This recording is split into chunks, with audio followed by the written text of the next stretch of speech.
Buenas, ¿cómo están? Mi nombre es Augusto, para el que no me conoce, y para el que me conoce, soy Augusto también. No cambia mucho las cosas. Me presento, soy filósofo. Me dedico a la investigación de cosas y cosas que para muchos son reiterativas y no tienen sentido. Digamos, pensarlas tanto como podría ser el amor, el sexo, la pareja, el estado, mil cosas. Uno dedica parte de su vida a la reflexión como un resumen de lo que uno hace en realidad.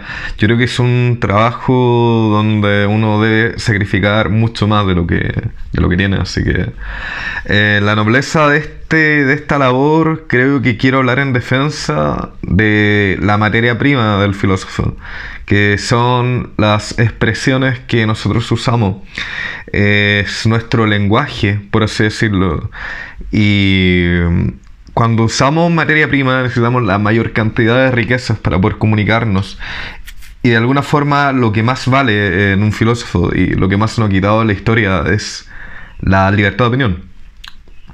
Porque ya sabemos, para los que estudiamos filosofía, que desde Sócrates, que una opinión que sea distinta, que incentive a pensar de otra manera, es interpretada por la política como algo que lleva al degeneramiento, no sé si existe esa palabra, creo que no, un fallo ya, como sociedad, pues es un fallo el pensar más allá de lo que ya propone un Estado o una idea.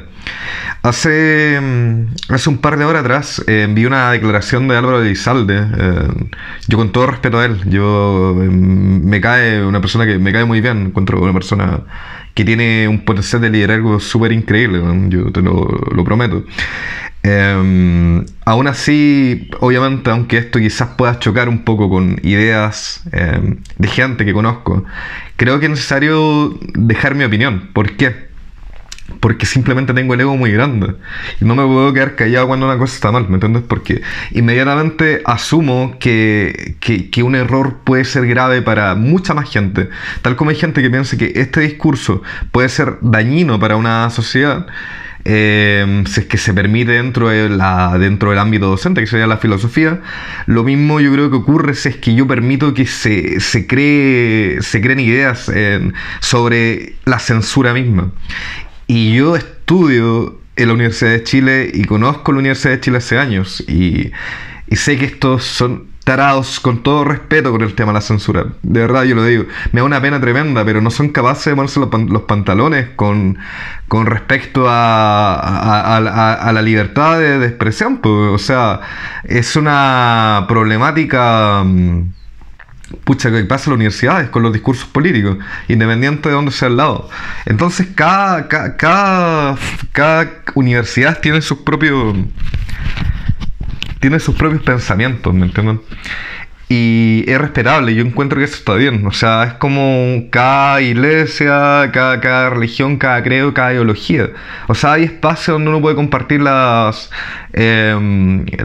diferencias, o sea, y están, o sea, perdón, las igualdades.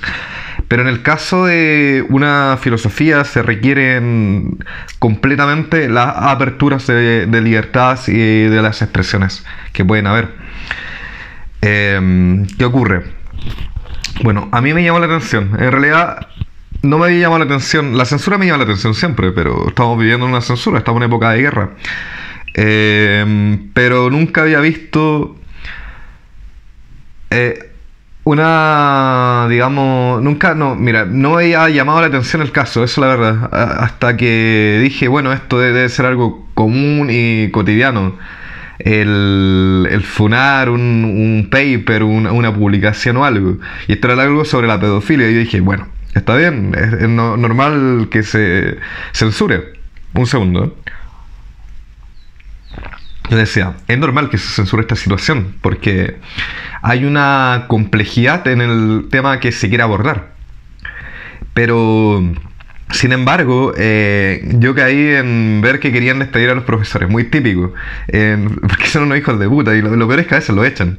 Y yo encuentro que es una pérdida tremenda y nos pasó con, ya no voy a mencionar, porque siempre son funados, ¿cachai? Pero no sé, porque atacan a Salazar, a Mayol, atacan a mucha gente. Bueno, quiero nombrar otra gente que ya está un poco más funada y no quiero dar más ideas de eso, o sea... yo encuentro que la censura es algo que estamos viviendo actualmente. Y se va a debatir mucho en estos últimos días como, onda, qué es lo que se permite y lo que no se permite hablar. ¿A qué va la historia? Resumen. Yo llego a este paper más, obviamente por lo mediático que tenía el asunto, pero mi interés en leerlo vino específicamente de ver quién fue la profesora guía de esa investigación. El documento lo hizo un tal Leonardo, yo no lo conozco personalmente, no sé quién será, una generación más o menos, no sé, estudiante de magíster del año 2016, no sé muy bien en su historia, pero conozco la obra de Olga Grau. La conozco obviamente como profesora porque es docente de mi área de investigación. A mí me interesa mucho lo que es la sexualidad, la filosofía del sexo. Me interesa mucho lo que es estudios de género. Porque consigo que eso se está plasmando el futuro en relación a esa incertidumbre con lo que es el género, lo que es el ser humano, el cuerpo, si el ser humano es materia, es una idea, es máquina, ¿me entiendes tú? El metaverso, hay muchas cosas que están relacionadas con lo que es género, no solamente, y sexualidad, no solamente el feminismo, lo que uno pensaría, o la homosexualid o el lesbianismo. Bueno, se entiende que están, pero para explicar un poco más las cosas, que están ligados todo esto, ¿me entiendes? Pero abarca mucho más porque es una temática que recién se está abriendo y que igual la apertura del internet nos ha permitido, digamos, entrar a conocer quizás sexualidades que están previamente limitadas por temas geográficos, de conocimiento, de censura y mucho etcétera. Y algo que obviamente ha estado castigado desde historias antiguas, aunque se diga que no, es en sí la pedofilia. Porque la gente pensaría o tendría a creer que sociedades más antiguas eran permisivas con ese tema, y etcétera. Pero no. Confunden muchas veces la figura de la preadolescente o la adolescente con la niñez, y son cosas muy distintas. Muy distintas porque desde partida la pedofilia, o perdón, bueno, sí, la atracción a niños va a niños y los niños son niños. O sea, no, pero me refiero, el niño tiene una sexualidad aún no definida, ya llegando a la preadolescencia y adolescencia van definiendo una sexualidad que va a llegar a la adultez, a un desarrollo de divergencias sexuales, corporales, que obviamente son manipulables y modificables, pero hay un desarrollo natural que se da por la propia fisionomía del cuerpo, exige cierta fisionomía. Está temblando. Voy a seguir conversando. Hay cierta anécdota, me acuerdo que tuve con Olga Grau. Me dijo, escribe algo sobre una experiencia que tuve de niño. Yo soy malo escribiendo, me carga, me da ansiedad. Me da ansiedad escribir, me da ansiedad pintar. Estas pinturas son mías las que están atrás. Me da ansiedad de muchas cosas porque soy muy perfeccionista trabajando en las cosas. Y ser perfeccionista no significa ser bueno en lo que uno hace. Significa simplemente mancillarse por la cabeza. Entonces, ¿qué ocurre? Que yo dije, no me interesa escribir sobre eso. Además, una anécdota tan personal, ¿me entiendes tú? A ella le interesan mucho las historias de las infancias. Los puedo compartir con ustedes. Yo cuando niño recuerdo haber visto una especie de luz entrar por mi habitación de color verde, y le comentaba a Olga que yo no podía hacer la diferenciación entre lo que es el sueño de la realidad. Para mí esas dos experiencias estaban contenidas dentro, y hasta el día de hoy, esa es la idea, esa es la gracia, están contenidas dentro de la misma experiencia, que es como el impacto de ver algo distinto, algo que tú sabes que no está dentro de esa realidad, y no poder relimitarlo. Y es una experiencia que a mí me afectó sensorialmente, no solo la vi, me tragó de alguna forma, no sé. Es algo que, bueno, y esa experiencia me marcó. experiencia infantil. Y Olga Grau destaca la experiencia infantil como algo de gran importancia. Yo quería saber por qué quiso tomar, o por qué decidió ser guía de una tesis tan polémica, al menos en el título, que es como la pedofilia. Yo creo personalmente que todo debe ser investigado. O sea, si tienes un estudio de género, tienes que tener los mecanismos y la mejor gente para investigar género. Y yo creo que la profesora Olga Grau es una de las mejores docentes e investigadoras de la infancia en cuanto a materia filosófica se trata. Es una parvularia que piensa como filósofa. Entonces hay algo que es de gran valor en ella. Y es una de las mejores personas que puede manejar este tipo de diálogos sin caer en lo burdo o en la prostitución de términos o en las ideologías que incentivan a ciertas... a parcialidad, pues, ¿entiendes? Y no la imparcialidad. Siempre existe, pero se entiende que se disminuye dentro de la academia.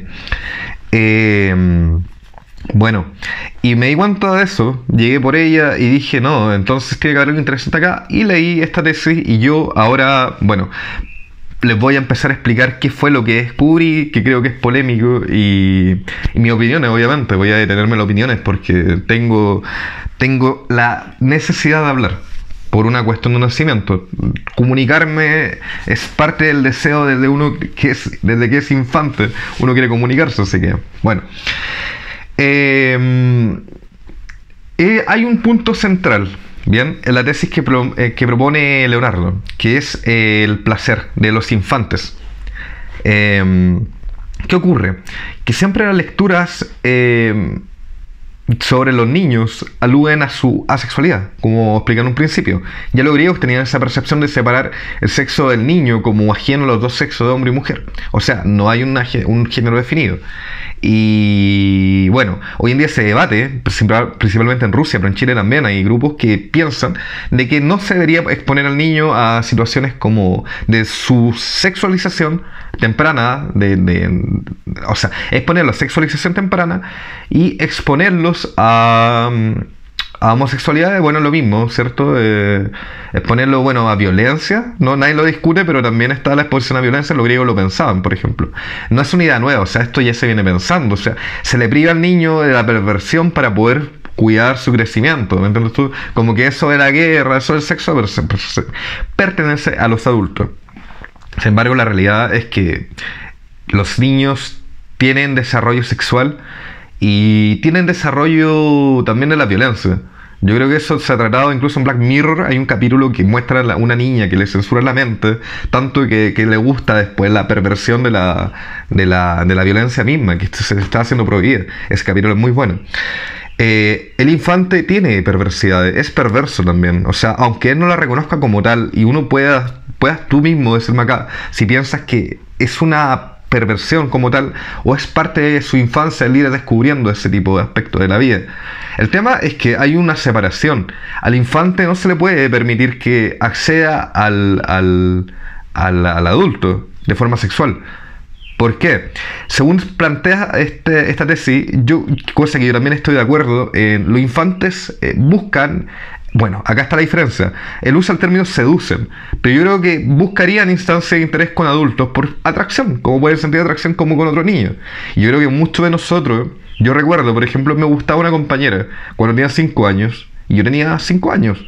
Y eso me hace tener una experiencia de amor a un niño cuando yo tenía, o una niña en este caso, 5 años. Por lo tanto, tampoco estoy distante de la percepción de lo que significa el afecto a la niñez.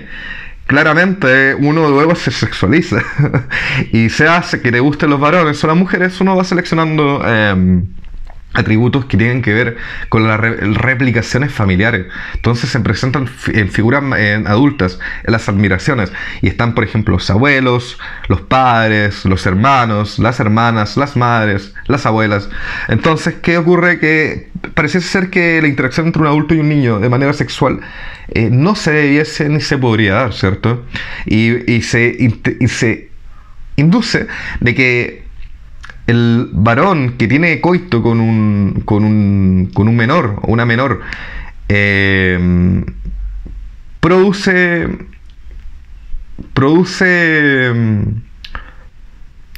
digamos cierto rechazo desde la parte que el adulto es el que incentiva en la seducción del menor. Pero yo creo que ahí hay una diferencia con la tesis, creo yo, porque, claro, yo puedo entender que esto es lo que propone acá Leonardo. Dice, los niños seducen a los más grandes, o sea, es una posibilidad. Y digo, sí, puede ser, no diría que es seducción. Quizás juegan, ellos no conocen ese término, ¿me entiendes? Pero es probable que sí, que pase. Pero el adulto tiene una responsabilidad, ¿o no? Que es como limitar su participación respecto al niño. O sea, a ver, puede atraer a un niño, a una persona. Yo creo que se usa mucho, por ejemplo, la mercadotecnia. Yo recuerdo unos comerciales de Falabella hace un año atrás donde sexualizaban enormemente a las niñas, y las maquillaban como tal, y yo le digo año 2020, y las vestían de una forma muy erótica, y se ven, oye, ropa de niña de verano, ¿me entiendes tú? Y tú dices, pero esto es sexualización de un menor. Claro, porque el mercado funciona así, y si uno, y la sexualización es, a ver, no es de género eso en sí, o sea, sí, pero no tiene que ver como con a qué género le pertenece, a qué edad, entonces tú, eso, por eso quizás es tan polémico este tema, hablar de la pedofilia, porque la sexualización se da de una forma, se puede desplantear del ser humano incluso. La figura del furro, yo tengo una historia ahí con eso. Me acuerdo de que una vez, esta de la televisión, si yo estaba haciendo un ente pasivo, estaba viendo, creo que era Si Somos, es un programa, bueno, porque conoce un poco unos años atrás. Creo que lo conocía el Pollo Valdivia, y esa vez estaba invitado el humorista Felipe Abello, que es mucho más inteligente de lo que parece, ¿eh? Un gran lector es esa persona, por lo que me han contado gente que lo conoce personalmente.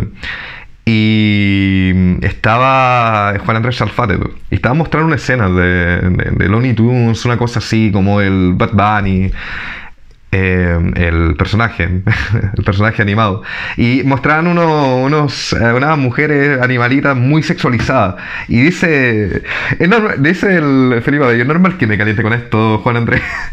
Y se ríen, pues todo dice, pero dice, obvio sí, porque tienen características sexuales de adulto, de ser humano. Y claro, entonces, ¿a qué me refiero con eso? Que la sexualidad es una práctica que tiene que ver con los adultos, que tiene que ver con los entes maduros, en disponibilidad ni siquiera de procrear, sino de gozarse respecto al sexo. Entonces va más allá, son cualidades, van más allá de los mismos cuerpos, qué condiciones tienen los cuerpos.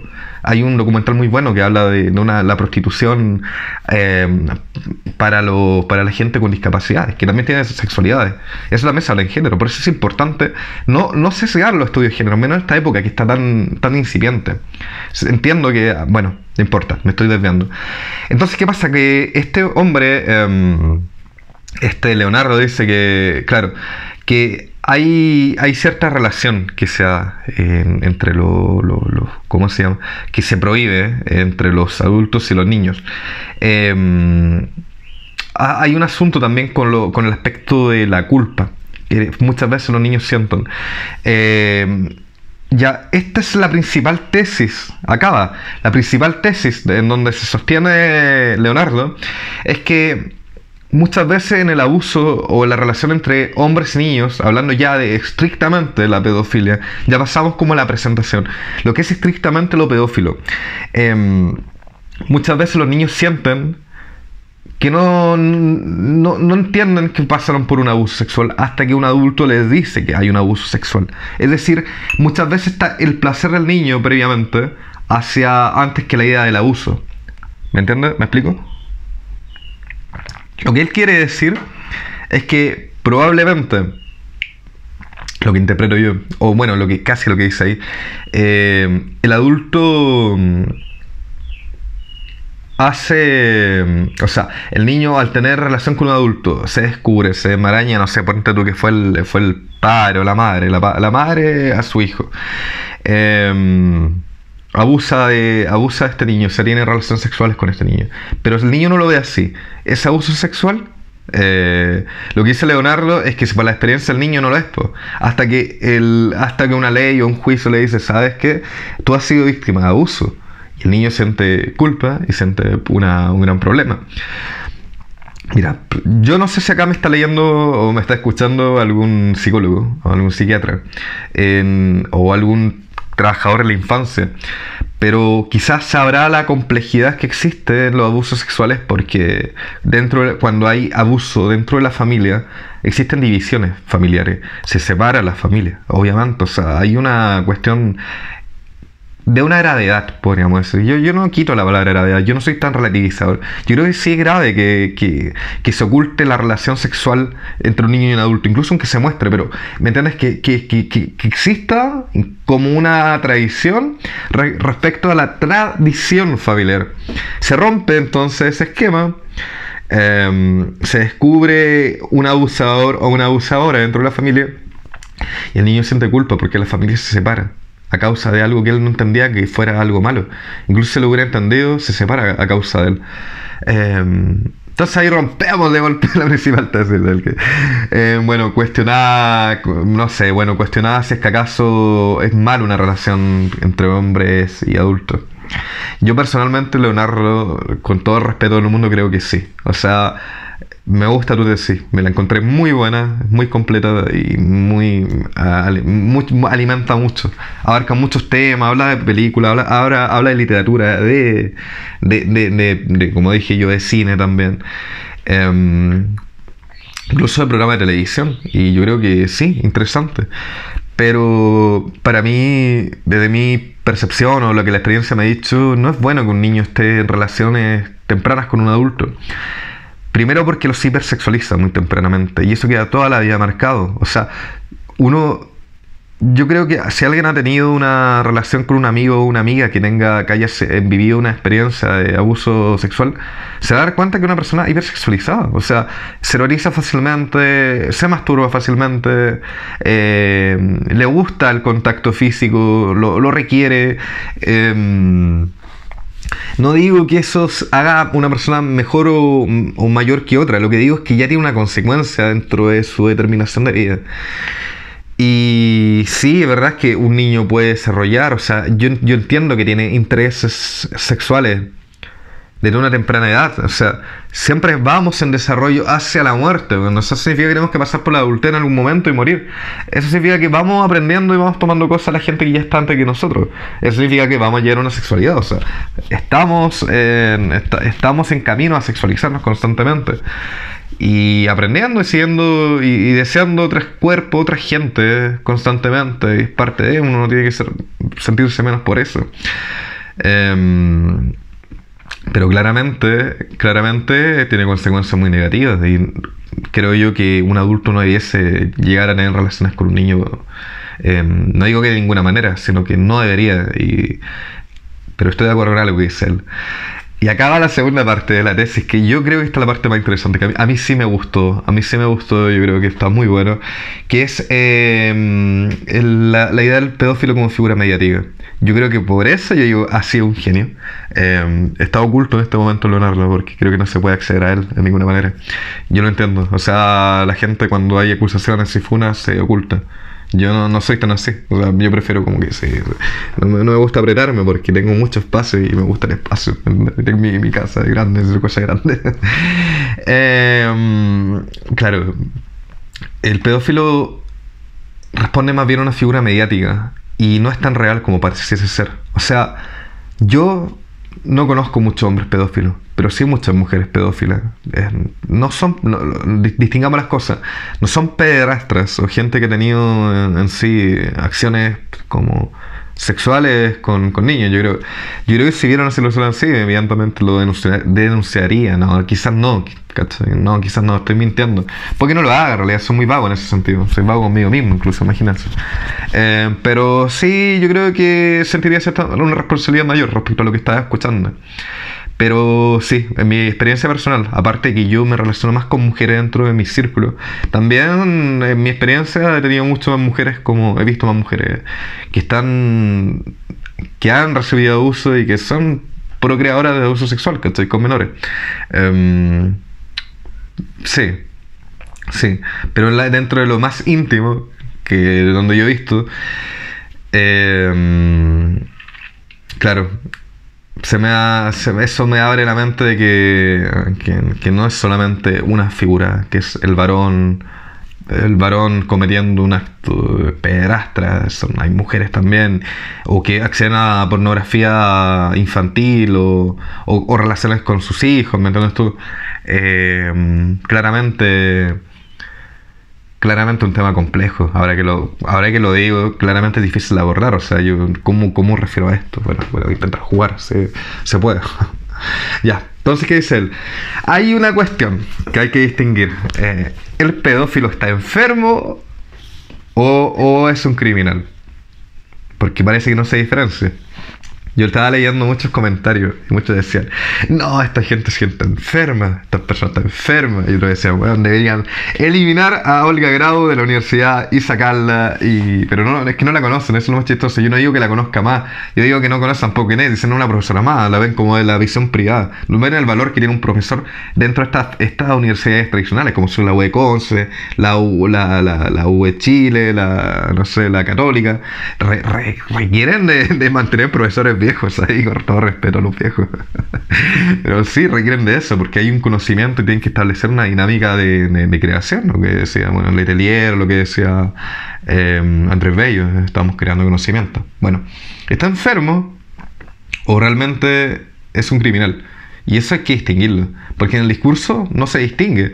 Se trata, cuando nos referimos al pedófilo, a un enfermo. Estamos diciendo, este tipo está cometiendo un crimen, hay que meterlo preso. ¿Y por qué está promoviendo este tipo de acciones? Y cuando decimos, es un criminal, hay que matarlo, quizás no estamos viendo que también es un enfermo, ¿no? Que podría ser remediado, ¿no? Bueno, y ahí está otro tema que también es polémico, y acá mucha gente está en contra en relacionar la homosexualidad con la pedofilia. Están relacionadas completamente de forma histórica. Las prohibiciones han sido las mismas. Y acá sí que se relativiza ese problema, pero no mucho, porque en realidad no es que estén tan juntas como tal, pero el homosexual y el pedófilo quizás no comparten el gusto común. Hay un tema así, claro, que la teoría psicoanalítica podría ser muchas cosas, pero yo no creo tanto en el psicoanálisis. Yo tengo mi opinión. Sí, históricamente han tenido prohibiciones que son muy similares y que si ahora sale una investigación sobre la homosexualidad es normal. ¿Me entiendes tú? Podrías tener tus diferencias, pero nadie te va a decir que no. En cambio, ahora salió una investigación sobre la pedofilia, es como que todo el mundo se alborota. Y yo digo, pero oye, no, es objetividad, son estudios de género. Hay que dejar que entren algunas cosas, pero están los profesores guías. Y para eso está el cuerpo docente, o sea, no puedes quitarlo de partida. Vuelvo a repetirlo. Y también hay una relativización que hace la entidad, este muchacho, que es con respecto al niño como un potencial abusador. Y habla de la figura de cómo cuando se habló en los años, creo que los años 90, todo este boom de... Bueno, me equivoco con el año, quizás, yo digo, me corrigen. Pero fue el siglo pasado, con el tema de los abusos sexuales de adultos, se empezó a estudiar los niños como potenciales abusadores. Entonces es una figura que es muy interesante porque ¿es un niño un potencial abusador? O sea, la pregunta es, ¿se puede juzgar sus acciones? Por ejemplo, si un niño, no sé, le toca eso, toca el cuerpo de otro niño, toca sus genitales, le da un beso. Como el capítulo de Los Simpsons, cuando Bart le da un beso, creo que era una niña, ¿no? Todo lo trataron de un abusador, pero él no comprende esa situación de la misma manera. Ahí, por ese lado, la tesis es muy buena, se sustenta muy bien. No sé, mira, yo desde el punto de la experiencia del niño, sí está siendo limitada su participación dentro de ella. Esto va escalando, con tranquilidad. ¿A qué se refiere esto? ¿Dónde están los niños principalmente? En los jardines infantiles, en los colegios, en los liceos. Ya no sé, ya en el liceo ya son casi adolescentes, pero ¿cierto? Están concentrados. Tú puedes decir, los niños están concentrados en un lugar. En esta sociedad, los niños comparten con otros niños y con adultos. Y hay esquemas de edad muy fijos. O sea, están los docentes y están los niños. Ojo, yo no leí la otra tesis, pero yo sé que hay dos tesis dando vueltas, pero esta es la única que me interesa y la que voy a leer ahora. ¿Qué ocurre entonces? La escuela es una concentración infantil. Hay muchos niños ahí, muchos niños. Y ¿Qué es lo que no se permite dentro de un espacio donde hay niños y están en relación con niños? Un pedófilo. El docente sí está relacionado con la escuela, es obvio, no sé por qué la gente se altera cuando escucha eso. Obvio que la pedofilia está relacionada con la escuela. No pueden haber pedófilos en la escuela, eso es una relación con la escuela de por sí. O sea, es una prohibición del acto sexual. No significa que vas a tener sexo en la escuela con niños, sino que tú en tu vida personal no puedes tener sexo con niños si eres un docente. Tienes la prohibición de por sí, es como si fuera un cura, tú no puedes tener sexo con otros seres. Bueno, es parte de lo que yo tomo. Si yo soy un docente, no puedes tener sexo con otro niño. Es parte de la prohibición. Por lo tanto, si existe la prohibición del sexo con niños o la relación sexual, sensorial, erótica con niños, siendo un docente, significa que es de gran importancia para la educación que no se tengan relaciones con niños. Si hay una prohibición de eso y es tan importante, es porque existe relaciones eróticas o sexuales entre niños y adolescentes, o no, perdón, también, pero entre niños y adultos, principalmente eso es lo que estamos hablando ahora. Entonces, si eso existe y se prohíbe, porque realmente importa, y si hay tanto alboroto por ese asunto es porque ocurre, y ocurre, claramente.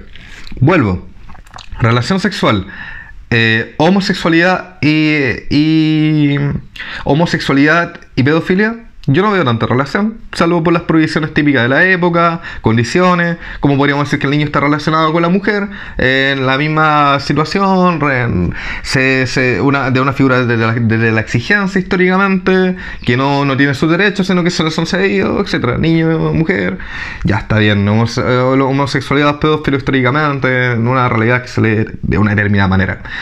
Pero yo creo que la mayor relación está entre la transexualidad y el pedófilo. Puede ser. ¿Y por qué? Porque el transexual y el pedófilo viven una realidad igual. Y yo invito a que lo investiguen. De verdad lo invito a que lo investiguen. Si hay algún docente y le gusta la polémica como a mí, le gustan las cosas, el salsero, la cosa ya, investigue. Por favor le pido la relación entre los suicidios y este tipo de expresión sexual o sexualidad. Y se van a dar cuenta que muchos pedófilos se matan. Pasa la misma realidad. Ocurre que está tan prohibida la relación entre un niño y un adulto. Y la relación, encontrar una relación. Encontré un pajarito. Bueno, no pueden verlo, pero hay un pajarito en mi ventana y me vino a ver. Está tan prohibida la relación entre un entre un transexual y su relación con el mundo, porque pareciera ser que el mundo le opone su deseo de decir, oye, soy mujer, soy hombre, y siempre se me lee desde la transición y no de la realidad de que yo quiero expresarme como un hombre, como una mujer. Parece que ocurre lo mismo con el pedófilo, y a veces no puedo encontrar ese lugar donde digo, oye, no puedo ser libre, no puedo amar a lo que quiero amar, y bueno, y esta tesis tiene mucha experiencia de por qué ciertos pedófilos deciden tomar esa forma de vida, y eso no es tema del asunto que estamos viendo ahora. Pero sí, hay una especie de cuestión común acá, ¿me entiendes tú? Que sería la negación de que el mundo le niega esa realidad, que más que el mundo podríamos decir que la moral, pero la moral ha sido absoluta en años. O sea, el tema es que el niño es moldeable, aunque, a ver, no es solamente en blanco, obviamente tiene deseo, y el que es padre va a saber que a medida que va cumpliendo años va desarrollando una personalidad y se va mostrando quién es realmente, como una conchita que se abre, ¿cierto? Me distrae ese pajarito, siempre viene de este ronda. Claramente hay una separación. Sí, yo lo entiendo, pero también hay un punto en común, que es como el mundo te recibe, ¿no? Creo yo. Y bueno, ojalá por lo menos que tengamos la posibilidad de hablar por qué tú no deberías estar en este mundo, porque tú sí, ¿no? Parte de. Acá no hay pena de muerte, pero sí hay exclusión, hay censura, ¿cierto? Estamos viendo eso. Otro punto, bueno, y acá pasamos a otra clave también que yo creo que es súper importante. Yo decía en un momento que la mujer y el niño son vistos como sujetos de protección. Y a mí un problema que yo tengo frente a la crítica, una de las críticas feministas que yo hago es justamente que la mujer se está viendo como sujeto de protección y sus demandas son sujetos de protección.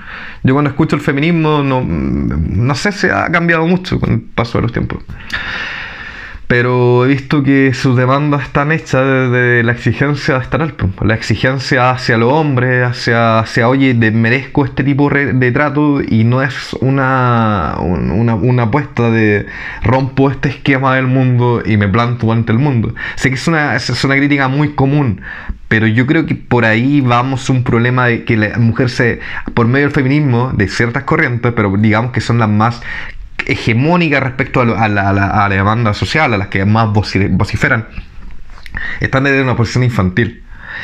Y el niño está en una posición infantil. ¿Qué significa eso? Que es sujeto de posesión. Entonces el feminismo no se desarrolla más allá de ser un sujeto de posesión, la mujer, más allá del sujeto de posesión. Todos somos en cierta medida un sujeto de posesión, pero se entiende que ya estamos hablando de una posesión cultural, ¿cierto? Y el niño sí o sí es una posición cultural. ¿Y qué ocurre entonces? Ocurre que esto ya es algo que yo he pensado, reflexionando, leyendo esta tesis, que como te digo la encontré interesante, yo eso no le quito mérito, que sin ser abusado sexualmente un niño ya está en control de un adulto. Es una condición que es inevitable dentro de su espectro de vida. Es decir, el niño es siempre una persona que está sometida, aunque no sea sexualmente, está sometida a la voluntad, que el padre lo puede golpear, que está sometido a no sé, a los deseos de que la madre quiere que sea futbolista, o el padre quiere que sea, no sé, abogado como él, y está obligado a vivir una vida en donde le digo, oye, yo no quiero que tú te feminices, no me gusta que te maquilles. Me acuerdo la historia, conversamos con un muchacho el otro día, que su mamá le sacó la cresta porque se estaba maquillando. Eso es control. El niño está bajo el control de un adulto. Y el tema es que cuando te dicen, mucho también hablando, de que te cito mucho la derecha, parece, segunda de ella, vamos a evitarlo, mentira, no, acá todos son bienvenidos, es broma, ¿eh? Todos son bienvenidos, es otra cosa. Cuando se dice cómo se educa a un niño, está eso, de cómo el padre tiene una autoridad más allá de la escuela, y te dice, oye, están dándole ideas a los niños, ¿sí? Bueno, el niño se le da ideas constantemente, porque eso siempre es sometido. ¿Quién somete al niño? ¿El padre, la madre? ¿Quién tiene mayor poder? Parece que eso se quiere debatir, ¿o no? Se quiere entrar en conflictos con el Estado, con cualquier institución, con el rol cristiano, un rol judío, lo que sea que tenga la tutela del niño. O sea, lo importante es que está siempre en una constante está subyugado frente a la realidad que le toca, ¿cierto? No puede tomar más allá. Entonces, mira, principalmente esto es lo que la tesis plantea. Voy a dar un cierre súper abrupto. Todo lo que te dije ahora fue lo que la tesis plantea. Yo no encuentro nada demasiado grave. O sea, de lo que yo te dije, no he visto ningún NAMLA, ninguna idea de cómo debemos establecer las relaciones sexuales. Se abren ciertas ideas, sí, está bien, pero abrir ciertas ideas no significa que van a ser así y que se va a hacer de cierta manera el debate. ¿Hay daño en una relación con un menor? Sí. Tajantemente, para mí sí. ¿Lo dice la tesis? No. Yo creo que sí. Entonces, está bien. Punto de ahí. Hay otro punto que decía el autor. Sé que estamos cerrando, pero vamos acá. ¿Hay multitud de pedófilos? ¿Sí o no? Sí, lo hay. Hay multitud de pedófilos. A veces se usa la pedofilia como una forma de ataque directo para quitar la presunción de inocencia. Como hoy en día se puede decir, un violador, eres un violador, eres un abusador, eres entonces también un pedófilo. Se puede usar para quitar la presunción de inocencia. ¿Por qué? Porque la gente reacciona más allá de la ley y puede llegar a quemar una casa, pegarle a alguien por eso. Y una funa como se está dando ahora, que quieren echar a docentes de la Chile. Tremenda novedad, bienvenido a la realidad. Oye, weón, estamos perdiendo los mejores docentes todo el tiempo, weón. ¿Qué nos pasa, weón, como facultad? ¿Por qué estamos cayendo tan bajo? O sea, a mí me da rabia, disculpa. Está bien. Otro punto, pornografía. ¿Es lo mismo la pornografía al abuso sexual? No. ¿Qué es la pornografía? La replicación de una imagen. La imagen está siendo grabada, se prohíbe la pedofilia, se prohíbe la pornografía infantil. ¿Qué es pornografía infantil? La replicación de un abuso. Se replica el abuso, tú consumes la replicación. ¿Estás replicando la realidad? Yo creo que no sé. Eso está en cada cual. Yo no entiendo muy bien el rol que tiene hoy en día la pornografía, pero la gente se está suscribiendo a OnlyFans, weón, se está masturbando de las maneras que sean, se masturban y le gusta el contenido, no tienen menos relaciones efectivas. Otro mundo, yo no entiendo esa generación. Yo soy yo necesito mucho el contacto físico con otras personas, y para mí, no sé, otro mundo.